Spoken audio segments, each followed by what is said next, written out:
Have you come to the conclusion in your life that life feels like meh, numb, disappointed? Let me tell you why.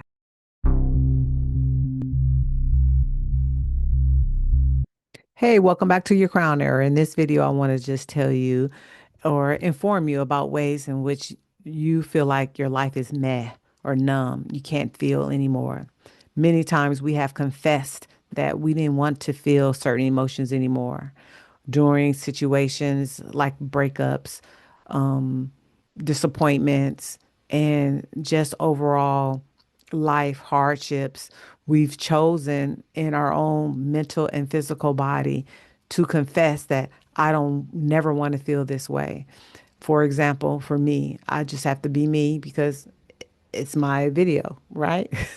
So, Coach Hunt, before she was a holistic self love coach in her 20s, when she was out there being wild and free, and when I got hurt and disappointed, I would say, I'm never going to feel this way.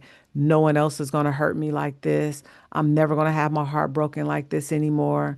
I felt shamed and I was like, I'm never going to feel this anymore. I won't do this anymore. I'm never going to have that, never going to trust anybody with my secrets or my life, my love, my heart, all the things, right? So when we confess those things and we start living to pull ourselves away and not become quote unquote authentic or show our true selves to other people, to society, to work environments, then we start living a life of meh, just barely making it, just numb. A lot of people do say they can't feel a lot of things because they shut down so many emotions within their body and within their mind. They can't even feel the polarities of it. If you want to choose happiness, then you have to be able to understand and choose the other emotions that come that is not happy. And that's sadness, that's grief, that's disappointment, that's all of those things. Numbness is the inability not to feel, but to allow. Meh is the ability to not to understand what you're feeling. And when you're able to choose the feelings and understand them and acknowledge them, you can be able to let them go through your body and release out of your body so you can feel something else. Numbness is so big in American society with the drugs, alcohol, television, doom scrolling, and just saying no and isolation.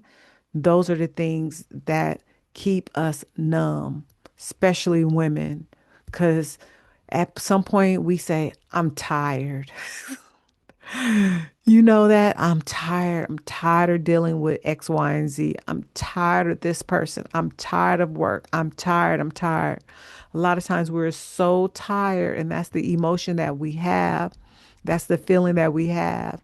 And so we want to retire every other emotion, even the positive ones. But there is a way to unlearn that negative emotions are not valid for an experience. They're there to support you into releasing, to allow you to communicate with yourself internally, to say, is this the choice that I've made? And how does it make me feel? Okay, this is the choice I made, and how can I shift and change? Okay, this is the choice I made, and these are the feelings that came up. And feelings do come up out of other ways, but we have free will and choices usually brings about a feeling. Even when it comes to a partner, we chose that partner. That partner did not make us feel a certain way. We feel that certain way because we're with that partner in their belief systems, in their expectations. And we choose all those feelings that come up in our body. And sometimes we suppress them. Most of the time, we suppress them instead of speaking them out. Another way that we learn to numb ourselves is just not taking the time to, how do I want to say it? Not just experience the emotion, but telling someone else truly our emotional feelings in our emotional bodies, having a safe place in a community to say, I am in grief, I am in pain, I am scared, I am nervous. Having someone to say and witness you and say, it's okay. It's okay to be scared, nervous, confused, abandoned. It is okay to feel that way. And let's do something together, not to numb it, but to help release it. One way that I love releasing emotions for me is writing. I will scribble all kind of stuff. I will curse out God, so to speak. Not truly. I'm really cursing out myself because God didn't make the choice. I did. And it took me a long time to remember that. I can laugh about it now, but when you're in the moment and when you're in the mix of pain, hurt, and disappointment and stress and grief and depression, yes, you don't feel like there's a way out. So you have to have those tools for yourself and you have to tell yourself what is going to support me, not in numbing it, but into releasing it. For some people, it's dance. Some people, it's working out. Some people, it's going out in nature. For some people, it's listening to music. For some people, it's crying it out, honey. When I say I'm a crier because I'm a water sign, I'm a Scorpio. So I will cry and cry and cry. That's why I don't wear no makeup because I'm always crying. I tried to do this video a few minutes ago and I started crying. I was like, okay, Angelina, stop it. You got to do this video because the women, the crown women out here want to be free. We want to be free to feel again because there's passion out there that we want to experience. There's desires we want there to experience. There's scrumptiousness. That's my word for the year. There's scrumptiousness that I want to experience. My life now is about experiencing everything that I possibly can before I get into that last act. I don't have to chase. I just want to be curious about life, curious with an open heart and an open mind. And one of my favorite tools that my intuition gave me, that God, divine love, spirit gave me, is cord connecting. I used to cut cords and cut people off, cut memories off, because I'm a deleter, honey. I will delete everybody and not out of love. I will delete you out of love because I know what's best for me. But for me, my saving grace is not just understanding that I can't cut off everything. I can't cut off emotions, meaning I can't just suppress them and cut them off and not want to experience them. So I remember asking God, open up the floodgates of emotions for me. Just open them up. Let me go through every emotion that I can possibly go through and just go through it. And boy, when you ask for the floodgates will come. But then you also have some revelation afterwards. Oh, you get to have revelation. Now, I don't suggest everybody to ask for the floodgates. You may want to ask for one emotion at a time or a few emotions at a time. But sometimes I just have to go big or go home. And when I say go home, I mean go home. Because there's been many a times where I'm like, I'm done. But I know I'm here for a purpose. Like I said, I can laugh about it now because I'm on the other side. I've looked at the fork in the road and I said, I'm going that way. I'm going to the emotional safety way. I'm going to the emotional satisfaction way. And that's what I'm going to do. And so the tool that Spirit gave me was core connecting. Because again, in my 20s, when I was very spiritual and doing a lot of esoteric things, I did a lot of cord cutting. And now Spirit has told me several years back to start core connecting not just my creative body, but my spiritual body and my emotional body to the desires that I need. Now, this is a process that it takes some time, it takes some getting used to.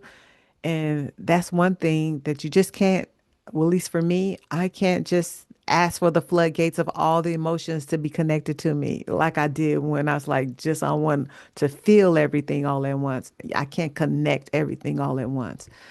Every emotion that we have experienced is still in our body and it can be strengthened and it can be what do I want to say? It can be narrowed, it can be strengthened, and it can be weakened, so to speak.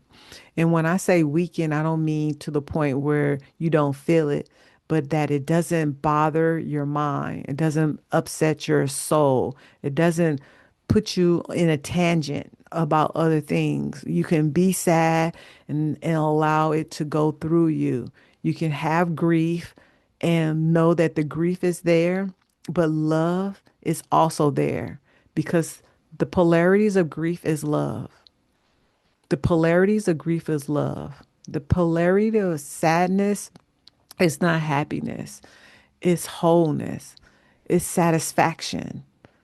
Because if you're satisfied, you can't be sad. But if you're happy in one area, you can, it's just a lot. It's just a lot of emotional stuff. And I don't want to go through all of it right now in this video.